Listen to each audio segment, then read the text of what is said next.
Bismillahirrahmanirrahim.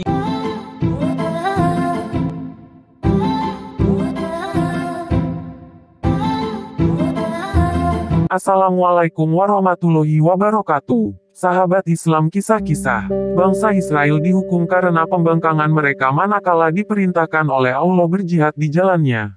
Nasib Bani Israel memasuki babak baru pasca kehancuran Firaun dan bala tentaranya.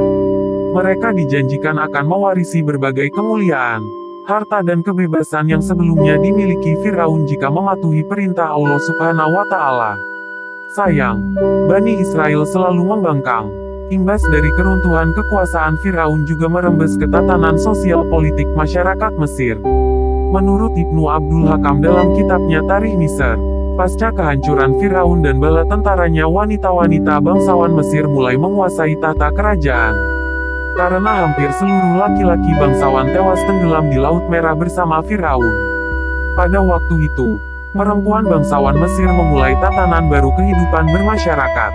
Mereka melakukan akuisisi dan pengelolaan terhadap sumber daya kerajaan yang sebelumnya dikuasai oleh bangsawan laki-laki.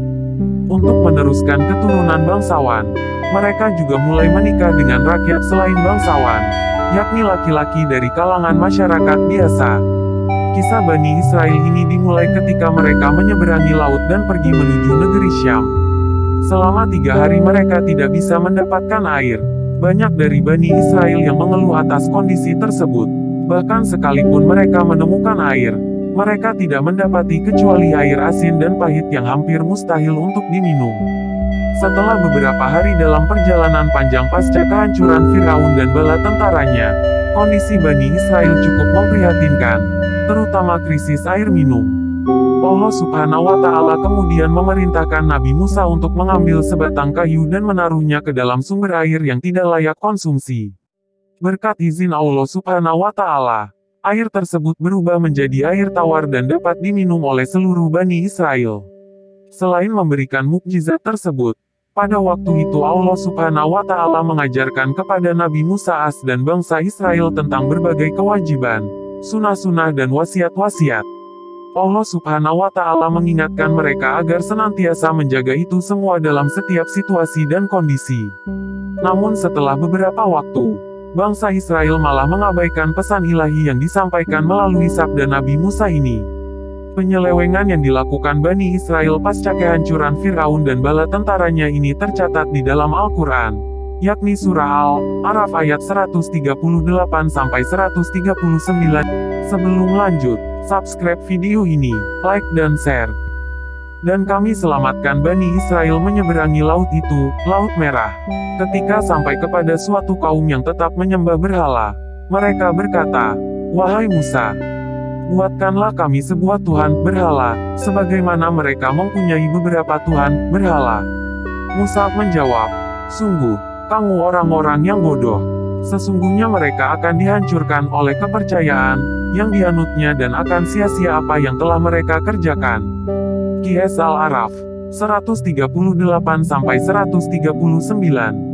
Untuk menyadarkan Bani Israel, Nabi Musa kemudian menyebutkan berbagai nikmat Allah yang diberikan kepada mereka, bahwa mereka telah dilebihkan dari umat-umat terdahulu dari segala segi kehidupan, mulai dari ilmu, syariat, jumlah rasul yang berada di tengah mereka, kebaikan, hingga karunia darinya seperti diselamatkan dari cengkeraman kekuasaan Firaun dan bala tentaranya, serta nikmat-nikmat lain yang tak terhitung jumlahnya. Beliau menjelaskan bahwa ibadah hanya berhak diberikan kepada Allah Subhanahu wa Ta'ala, tiada sekutu baginya. Sebab Dia adalah yang Maha Pencipta, Pemberi rezeki dan Maha Perkasa.